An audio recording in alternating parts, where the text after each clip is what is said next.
8월 19일 수요기도회 하나님 앞에 올려드리도록 하겠습니다. 먼저 찬송가 635장 하늘에 계신 찬양 부르시겠습니다.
오늘 우리에게 주신 하나님 말씀은 마태복음 6장 12절의 말씀입니다. 마태복음 6장 12절의 말씀입니다. 우리가 우리에게 죄 지은 자를 사하여 준 것 같이 우리 죄를 사하여 주시옵고. 아멘. 네, 참 좋으신 우리 주님의 은혜와 평강이 교우 여러분들과 함께 하시기를 빕니다. 우리 기독교는 사랑의 종교이다라고 말들을 많이 하죠. 여러 개의 사랑의 정의가 있지만 기독교의 사랑은 용서의 사랑, 십자가의 사랑이라고 할 수 있습니다. 예수님께서 제자들에게 기도를 가르쳐 주실 때 우리에게 자신에게 구해야 될 것을 가르쳐 주셨는데, 첫 번째로 양식을 구하라 라고 말씀하셨습니다. 우리가 육신을 가지고 있기 때문에 먹어야지 살지 않습니까? 그러니까 우리의 육신의 몸에 반드시 필요한 것을 요청하라고 하나님께서, 예수님께서 가르쳐 주신 것이죠. 그리고 바로 이어서 우리의 죄를 사하게 해달라라는 요청을 하라고 우리에게 기도를 알려주셨습니다. 양식과 용서는 같은 거라는 것이죠. 우리의 몸이 양식이 없으면 죽는 것처럼 우리의 영혼은 용서가 없으면 죽기 때문에 그렇습니다. 그런데 오늘 예수님께서 가르쳐 주셨던 이 주기도문을 천천히 살펴보면 뭔가 이 순서가 우리에게 참 걸림돌이 될 때가 있습니다. 예를 들면 이런 거죠. 여러분, 우리가 초등학교 때 교정부호 배우지 않습니까? 거기에 이런 표시가 있습니다. 줄바꿈 표시라고 하는데요. 오늘 본문 말씀을 마치 줄바꿈 표시가 첨부되어서 이런 식으로 바꿔야 될 것 같습니다. 하나님, 우리 죄를 사하여 주십시오. 그러면 우리도 우리에게 죄 지은 자를 사하여 주겠습니다. 이렇게 바꿔야만 될 것 같다는 것이죠. 우리가 생각할 때 하나님께서 우리의 죄를 사하여 주셔서, 그래서 우리도 그 사랑에 힘입어 우리 주변에 나에게 죄 지은 자를 사하여 주십시오라고 기도를 한다면 이해하기가 쉽습니다. 그런데 예수님께서는 그렇게 가르쳐 주시지 않으시고 우리가 우리에게 죄 지은 자를 사하여 준 것 같이 우리 죄를 사하여 주십시오라고 기도하라고 가르쳐 주신 거죠. 우리가 아는 상식과는 좀 반대로 되어 있는 것 같습니다. 이렇게 순서가 바뀐 것 때문에 우리가 겪는 어려움이 있어요. 먼저 첫 번째로 이런 거죠. 여러분, 우리가 살아가다 보면 정말로 용서하기 힘든 사람이 있지 않습니까? 정말 저 사람만 생각하면 마음이 답답하고 저 사람 곁에만 가면 화가 난다. 도무지 용서하고 싶지 않은 사람, 나에게 커다란 상처를 준 사람, 생각만 해도 너무 괴로운 사람, 아니 생각조차 하고 싶지 않은 사람, 너무 미운 사람이 있다는 것이죠. 그런데 오늘 그 사람을 떠올릴 때면 예수님께서 가르쳐 주신 이 말씀이 은혜로 받아들여지기보다는 내 마음을, 가슴을 옥죄우는 말씀으로 받아들일 수 있다는 겁니다. 그래서 제가 아는 어떤 분은요, 주기도문을 할 때 내가 정말로 마음속에 미운 사람이 있다면 오늘 이 본문을 암송하지 않는답니다. 쏙 빼놓는다는 거예요. 자기가 그렇게 용서할 수 없다는 거죠. 어떻게 그 사람을 용서할 수 있느냐? 나는 예수님께서 그렇게 가르쳐 줬어도 나는 그것을 암송할 수 없다, 그렇게 기도할 수 없다 라고 생각한다는 겁니다. 여러분, 좀 극단적인 예지만 여러분, 우리 주변에 누군가의 살인자에 의해서 자기의 가족을 잃었던 사람이 있지 않습니까? 예전에 그 다큐멘터리가 일전에 용서라는 다큐멘터리를 제가 봤던 기억이 있는데요. 거기에 보면 유영철이라는 살인마에 의해서 자기의 가족을 희생당한 한 아버지가 나옵니다. 눈물로써 성경책을 읽으면서 용서하기가 참 쉽지 않음을 이야기하고 있는 거예요. 여러분, 이렇게 용서하기 어려운 사람을 대할 때 이 예수님의 말씀은 참 적용하기가 어려운 거죠. 여러분, 또 하나, 우리 이 예수님이 가르쳐 주신 기도가 좀 어려운 이유는 신학적인 문제에 우리가 직면한다는 겁니다. 여러분, 제가 여러분들에게 한번 여쭤볼게요. 우리는 예수님을 믿음으로 천국에 갑니까? 아니면 행위로 천국에 갑니까? 네, 이건 너무나 당연한 얘기죠. 우리가 착한 일을 아무리 많이 한다고 해도 천국에 갈 수 있는 건 아니죠. 우리 어렸을 때 주일학교 때 이런 노래 부르지 않습니까? 이런 찬양 부르지 않습니까? 돈으로도 못 가요 하나님 나라, 맘 착해도 못 가요 하나님 나라. 그 다음에 뭘로 가죠? 믿음으로 가는 나라. 예, 믿음으로 간다. 우리 이신칭의 교리를 다 알고 있잖아요. 그런데 오늘 본문을 보면요, 뭔가 좀 이상합니다. 마태복음 6장 14절 15절에 이런 말씀이 나오는데요, 제가 한번 읽어볼게요.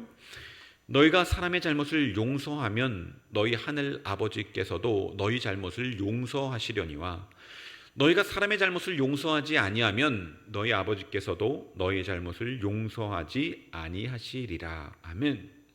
여러분, 우리는 믿음으로 천국 간다라고 지금껏 알고 있었는데 오늘 본문에 보면 우리가 누군가의 잘못을 용서하지 않는다면 주님도 우리의 잘못을 용서하지 않으시겠다는 거예요. 한번 생각해 보십시오. 내가 하나님 앞에서 가기 직전에, 이제 죽기 직전입니다. 그런데 용서하지 못하는 미운 사람이 있어요. 그리고 그 사람을 용서하지 못하고 죽었어요. 그럼 하나님께서, 야, 너 봤더니 이 옆에 있는 누구를 용서하지 못했네? 너 천국에 못 온다. 나도 너 죄를 용서하지 않을 거다 라고 하는 상황이 연출될 수 있다는 겁니다.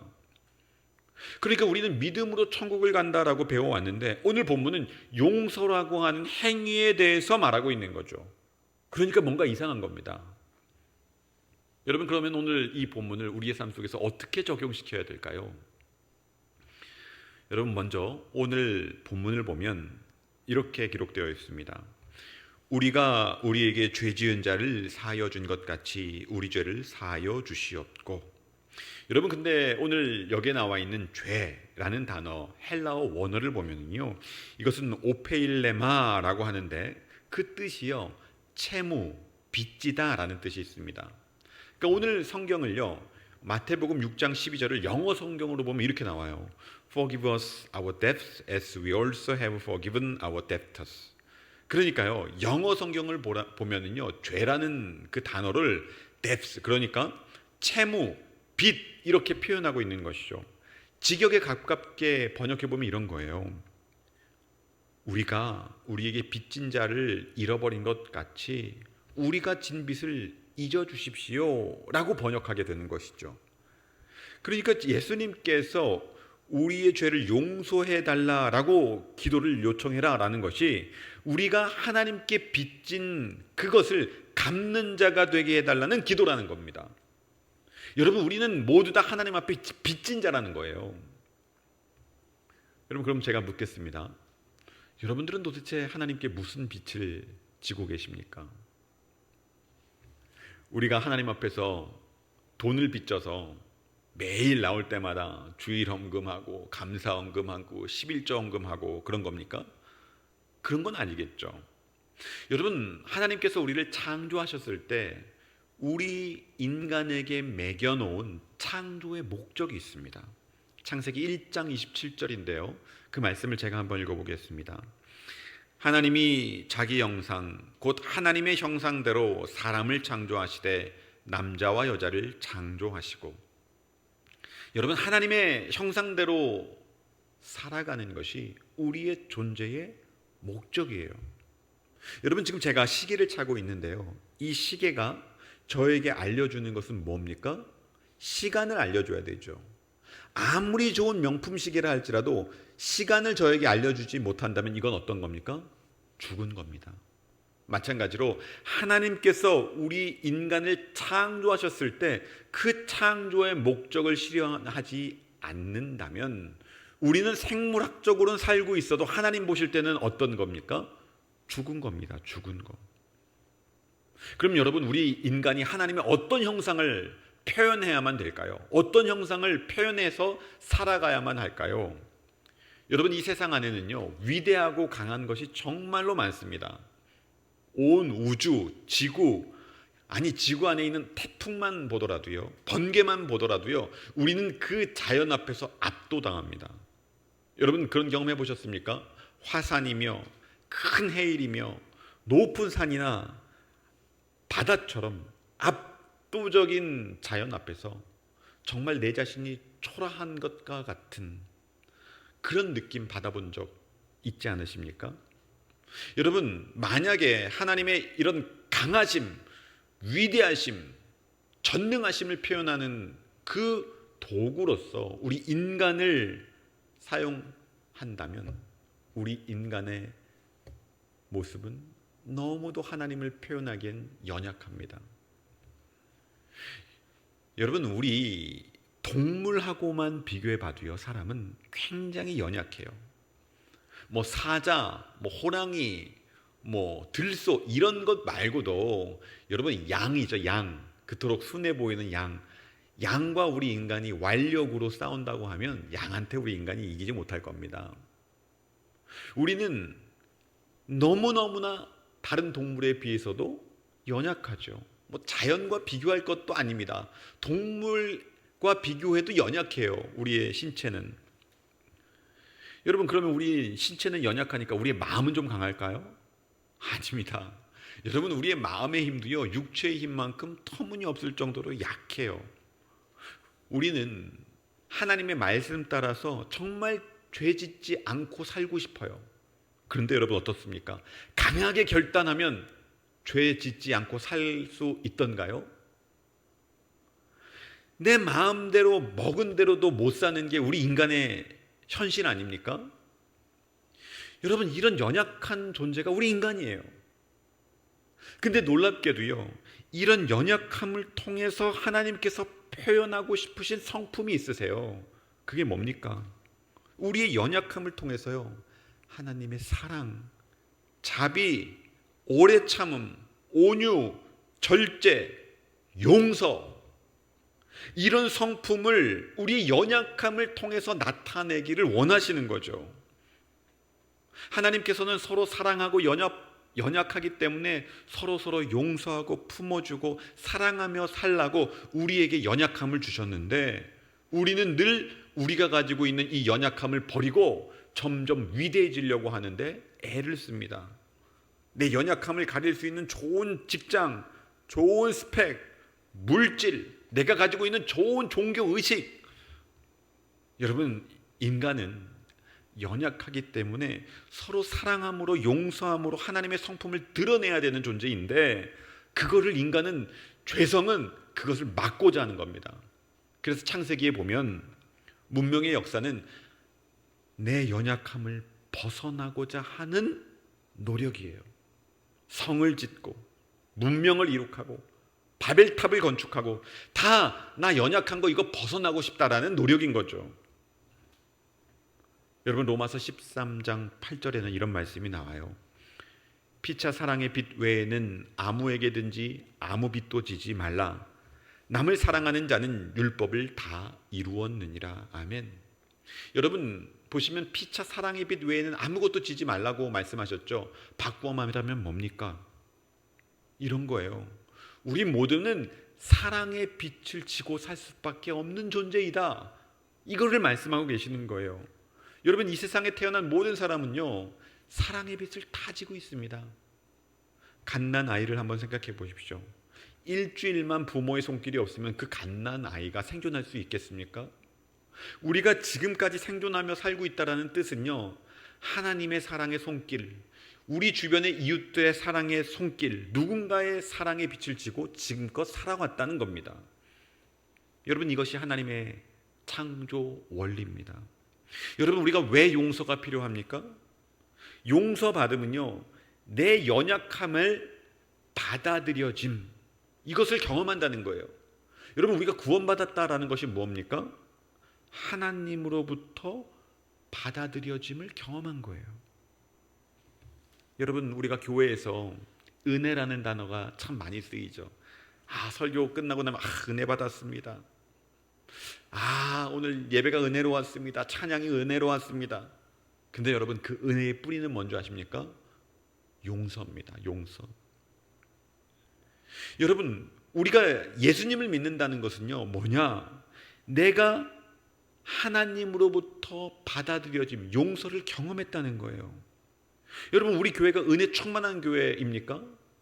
우리 여의도 제일교회가 은혜가 충만합니까? 그럼 뭘로 그것이 증명되는 것이죠? 찬양으로요? 우리 담임 목사님의 설교가 은혜로웠다? 아니에요. 그걸로 인해서 우리의 교회의 은혜가 증명되는 게 아닙니다. 우리가 예배 가운데 하나님으로부터 받아들여짐, 하나님으로부터 용서가 계속해서 경험되고 우리 성도들 사이에서 용서가 계속해서 이루어지고 있다면 그 교회는, 우리 교회는 은혜 충만한 교회입니다. 우리는 은혜 충만한 사람들입니까? 그렇습니까? 뭘 근거로 그렇게 얘기할 수 있죠? 내 삶 속에서 계속해서 용서를 해나가고 있다면 그 사람은 은혜 충만을 경험하는 사람인 겁니다. 여러분 하나님의 나라는 어떤 곳입니까? 연약함을 가진 자들이 용서받음으로써 들어가는 나라죠. 범죄한 자들이 예수 그리스도의 십자가의 은혜로 들어가는 나라가 하나님 나라 아닙니까? 그럼 생각해 보십시오. 내가 그 나라에 들어가는 것 자체가 용서의 나라로 불러주신 건데 내가 누군가를 용서하지 못해서 그 나라에 들어가기를 완강히 거부한다고 생각해 보십시오. 나는 저 사람이 들어가면 내가 용서하지 못하는 사람이 하늘나라에 가는 거 나 그거 용납할 수 없어. 나는 그 나라에 들어가고 싶지 않아. 이것이 용서 못하는 사람이 하나님 나라에 들어가지 못하는 까닭입니다. 내가 용서의 나라, 긍휼의 나라에 들어가기를 원치 않는데 어떻게 우리가 은혜를 받고 어떻게 하나님 나라에 들어갈 수 있습니까?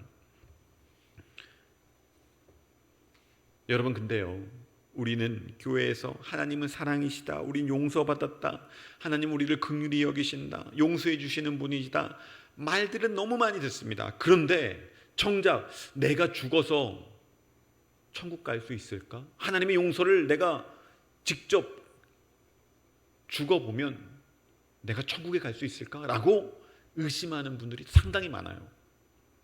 왜 그런 줄 아십니까? 이 땅에서 살 때 하나님의 용서, 하나님의 긍휼 그것을 경험하지 못했기 때문에 그래요. 내가 용서받는 것과 누군가를 용서해 주는 것을 경험하지 못했기 때문에 내가 죽어서 내가 경험해 보니, 하나님의 용서를 경험해 보니, 내가 누군가의 용서를 경험해 보니 내가 죽어서 그런 나라에 가겠구나 라는 것이 확신할 텐데 그걸 교리적으로만 알고 머리로만 아니까 용서받은 경험, 용서해 준 경험이 없다 보니까 구원이 흔들리는 겁니다. 여러분 왜 예수님께서 우리에게 죄 지은 자를 용서한 것처럼 우리 죄를 용서해 달라고 기도를 가르치셨느냐?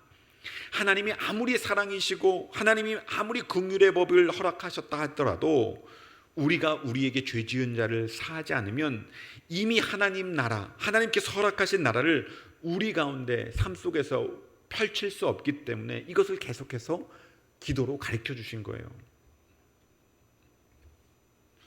여러분, 우리는 주님께서 용서를 구하는 기도를 가르쳐 주시면서 참 놀라운 표현을 알려주셨는데, 여러분, 우리의 죄라는 표현을 말씀해 주셨습니다. 우리의 죄. 여러분, 이게 참 놀라운 표현입니다. 우리의 죄. 내 죄라고 말 안 하고요, 너의 죄라고 말 안 하셨어요. 우리의 죄. 여러분, 우리는 참 까다로운 사람들이라서 어지간하면 내 죄와 너의 죄를 구분하려고 합니다. 이건 내 죄가 아니에요. 여러분, 우리 어렸을 때 그런 거 아닙니까? 어떤 사고를 쳤어요. 근데 부모님이 와가지고 너 왜 이렇게 했어? 그러면 자기가 안 하고 형이 했다 그러면 이건 내가 안 그랬어요. 형이 그랬는데 왜 나한테 그러세요? 하면서 역적 내지 않습니까? 화내지 않습니까? 철저하게 우리는요, 내 죄와 너의 죄를 구분하려고 하는 속성이 있습니다. 여러분, 교회 안에도 잘못한 사람이 생기잖아요. 죄 짓는 사람이 생기잖아요. 당연한 거 아닙니까? 교회는 죄 짓는 사람들의 공동체인데, 죄인들이 모여 있는 곳인데. 그런데 그때 교인들의 반응이 어떻습니까? 저 사람의 죄는 문제가 있다. 나는 상관없다. 근데 주님은 우리에게 어떤 기도를 알려주셨죠? 그 사람의 죄가 우리의 죄, 내 죄도 된다는 거예요. 내 죄도. 여러분, 이것을 명확하게 인식할 때 우리가 이 주기도문을 드릴 수 있는 겁니다. 여러분, 우리 주변에 잘못한 사람 보이죠? 잘못된 길로 간 사람 보입니다. 교회 안에도 있을 수 있어요. 근데 여러분, 어떻게 기도하십니까? 저 죄 지은 사람이 바른 길로 인도해 주십시오. 그런 기도 많이 하죠. 그런데 여러분, 이렇게 기도해 보신 적 있으십니까? 하나님, 내 죄입니다. 내 죄입니다. 우리 죄를 사해 주십시오. 우리 죄예요, 여러분. 그 사람만의 죄가 아닙니다. 한 목사님께서 이런 말씀을 하시더라고요. 어떤 분들은 용서하는 게 어렵다 그러는데 사실 그게 속고 있는 거래요. 그러면서 이런 얘기를 말씀하시더라고요. 여러분들이 자녀 기를 때 자녀들 몇 번을 용서해 봤냐라는 거예요. 여러분들은 자녀 키울 때 몇 번 용서해 주셨습니까? 100번 하셨습니까? 200번 하셨습니까? 훨씬 더 했죠. 셀 수 없이 많이 했죠. 근데 여러분, 우리는 그 잘못했던 내 자녀가 잘못되면 그것을 내가 용서했던 것을 수첩에 기록해 놓지 않죠. 다 용서하잖아요. 왜 그렇습니까? 그 아이를 사랑하기 때문에, 그 아이가 나와 한 가족이기 때문에 용서가 있는 거 아닙니까? 여러분, 용서하기 힘들다, 저 사람 용서하기 힘들다. 여러분, 용서하기 힘든 게 아니라요, 그 사람과 내가 연결되어 있는 한 가족이다라는 사실을 놓치는 순간 용서가 안 되는 겁니다. 하나님의 은혜의 눈이 띄어지지 않는 거예요. 여러분, 가족이면 우리는요, 속상해도 끊임없이 용서합니다. 마태복음 18장 21절 22절에 보면 이런 구절이 나와요. 그때 베드로가 나와 이르되 주여, 형제가 내게 죄를 범하면 몇 번이나 용서하여 주리이까? 7번까지 하오리이까? 예수께서 이르시되 내게 이르노니 7번뿐 아니라 7번을 70번까지라도 할지니라. 여러분, 여기서 형제라는 단어가 헬라어로 아델포스라는 단어인데요, 이 단어는요, 두 가지의 단어가 합쳐진 합성어입니다. 먼저 하나라는 의미의 접두어 아가 있고요, 뒤에는 델포스라는 단어가 나오는데요, 이 델포스라는 단어의 뜻이 뭐냐? 자궁이라는 뜻이에요. 자궁. 아델포스, 같은 자궁에서 나온 존재라는 거예요. 같은 아버지로 태어난 형제라는 거예요. 그러니까 형제로 태어났기 때문에 용서하는 거 당연하다는 거죠. 그런데 우리의 문제는 뭡니까? 나에게 죄 지은 그 사람이 나와 연결되었다는 사실을 모르는 겁니다. 이 은혜의 눈이 열리지 않은 거예요. 그래서 여러분, 용서는요, 은혜 안에 있는 사람만 할 수 있는 겁니다. 은혜 안에 있는 사람. 그리고 그 중심에는 누가 계시냐? 예수 그리스도가 계시는 거예요. 여러분, 우리가 용서 받았을 때, 그랬을 때만 은혜를 경험하는 것이 아니라요, 우리가 누군가를 용서하면서 경험하는 놀라운 은혜가 있습니다. 여러분, 우리가 용서할 때 누구를 만나는 줄 아십니까? 예수님을 만납니다. 아주 가까이에서 예수님을 만나요. 아, 예수님이 살아계시는구나, 나와 정말 함께 하시는구나 라는 것을 뭘로 알 수 있느냐? 내가 용서할 때 알 수 있습니다. 여러분, 우리는요, 누군가를 용서할 수 있는 능력이 없어요. 우리가 용서한다면 그것은 무엇입니까? 주님이 하시는 겁니다. 내 안에 계신 주님이. 이게 엄청난 은혜예요. 예수님, 내가 용서했으니, 누군가를 용서했으니 나도 용서해 주세요. 이건 교만입니다. 이건 있을 수 없습니다. 이건 굉장히 무서운 율법주의예요. 내가 용서했으니 하나님 나를 용서해 주세요. 우리는 그런 존재가, 그럴 수 있는 존재가 아니라고요.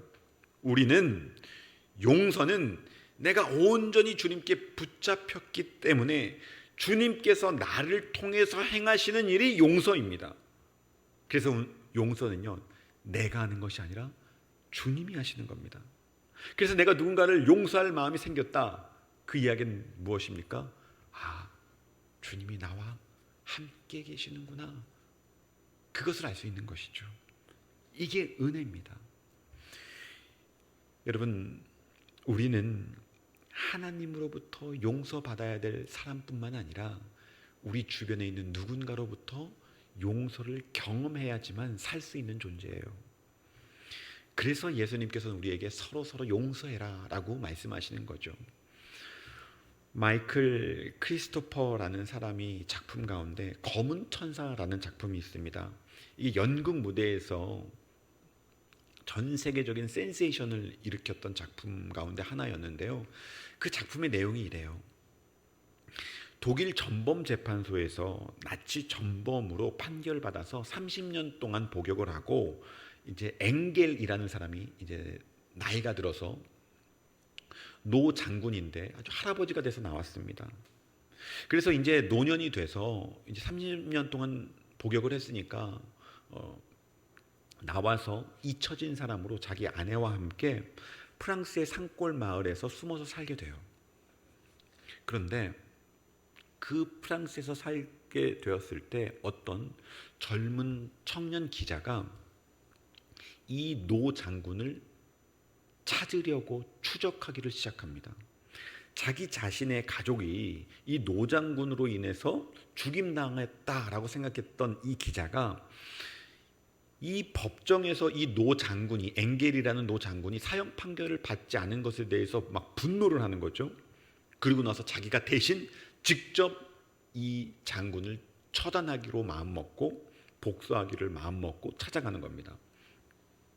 그리고 드디어 이 노 장군을 찾아서 그 마을에 가서 이 장군이 과거에 어떠한 일을 했다라는 것을 마을 사람들에게 폭로를 해요. 그리고 며칠 후에 그 마을 사람들과 함께 이 노 장군의 오두막집에 찾아가서 불을 지르기로 약속합니다. 근데 그 불을 지르기로 약속한 바로 전날 문득 이런 생각이 들어요. 이 장군이 도대체 무슨 까닭으로 자기 가족을 살해했는지를 가가지고 묻고 싶은 마음이 생긴 거예요. 그래서 이 청년이 그 노 장군을 찾아갑니다. 그리고 도대체 당신이 왜 그런 일을 저질렀느냐라고 묻습니다. 그때 이 노 장군이 의외로 담담하고 솔직하게 자기의 상황을 얘기를 해요. 아, 미안하다. 정말 잘못했다. 내가 위에서 지시에 받은 바에 의해서 이런 일 때문에 이렇게 일이 진행됐다. 아주 담담하게 모든 경위를 털어놓기 시작합니다. 그 이야기를 들으면서 이 청년이 왠진 모르겠지만 이 노인도 참 불쌍한 사람이구나 라는 생각이 들었습니다.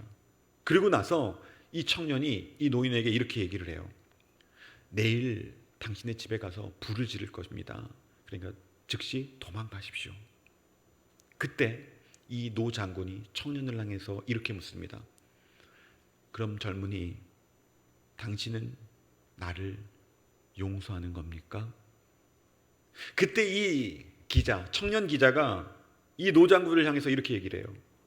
내 마음에 당신을 향해서 복수하고 싶은 마음은 없어졌지만 나는 솔직히 당신을 용서할 마음은 없습니다. 여러분, 그 다음날 이 노장군이 어떻게 됐는지 아십니까? 도망가지 않아요.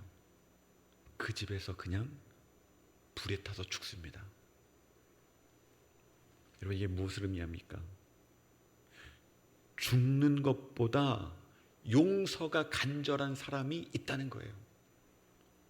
내가 정말 이런 잘못을 저질러서 정말 용서를 구하고 싶은데 그 용서를 해주지 못함으로 인해서 나는 죽음으로 간다 라고 생각하는 사람도 있다는 거죠. 그래서 우리는 잊지 말아야 됩니다.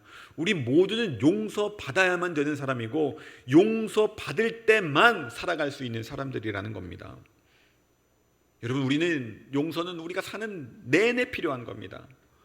우리가 만약에 누군가를 용서할 수 없다고 생각한다면 나는 하나님이 우리에게 경험케 해주신 그 은혜를 내 발로 걷어차는 거죠. 여러분, 이것보다 끔찍한 건 없습니다. 우리는 잊지 말아야 됩니다. 우리 죄를 사하여 준 것처럼 우리를 죄에서 사하여 주십시오. 여러분, 우리 오늘 설교를 마무리 지으면서 한번 두 가지 정도만 한번 깊이 생각해 봤으면 좋겠습니다. 먼저 첫 번째로, 여러분, 하나님께서 나를 용서해 주셨다라는 진정한 감사, 나를 받아들여 주셨다라는 그 진정한 감사를 하나님 앞에 올려드리길 원합니다. 혹여나 긍휼의 나라, 용서의 나라로 내가 경험할 수 있도록 은혜를 허락해 주셨는데 내가 누군가로 인해서 그 은혜의 나라로 들어가지 못하고 거부하고 있다면 주님, 나를 불쌍히 여겨 주셔서 내가 용서할 수 있는 마음을 허락해 달라고 기도해 주시길 바랍니다. 여러분, 두 번째로는 우리가 많은 사람 생각하지 마시고요, 딱 한 사람만 생각해 보십시오. 나에게 엄청난 앙금을 준 사람이 있잖아요. 나에게 정말 좌절과 배신과 수치스러움을 남겨준 사람, 용서할 수 없는 사람. 여러분, 그 사람 한번 떠올려 보십시오. 주님께서는 오늘 이렇게 말씀하십니다. 바로 그 사람 용서하거라. 여러분, 주님이 용서하라라고 명령하셨을 때 마음이 울컥하고 거부하고 싶은 마음이 든다면 기도 속에서 예수님께 그 사람을 맡기십시오. 그때 한 몸 된 주님의 용서할 수 있는 능력이 내 심령을 통해서, 내 생명을 통해서 주어지게 해달라고 간절히 기도하실 때 그 능력이 주어진다면 여러분, 주님은 여러분과 가장 가까운 곳에서 함께 하시는 것입니다. 이번 주, 한 주 동안 용서하지 못한 사람들이 있다면 용서할 수 있는 마음을 허락해 달라고 그 은혜를 경험하는 한 주 되시기를 주님의 이름으로 축원드립니다. 함께 기도하겠습니다. 하나님 아버지, 주님께서 베푸신 용서에 힘입어 제 자신과 다른 사람들을 용서하기를 원합니다. 주님, 먼저 내 자신과 화해하기를 원합니다. 내가 저지른 죄와 결점과 실패 때문에 스스로에 대한 적대감이 있다면 주님의 넓은 품에 받아들여짐을 경험할 수 있도록 도와주시고, 우리를 잡고 있던 속박에서 우리를 풀어주시고 나 자신과의 평화를 맺을 수 있도록 도와주십시오.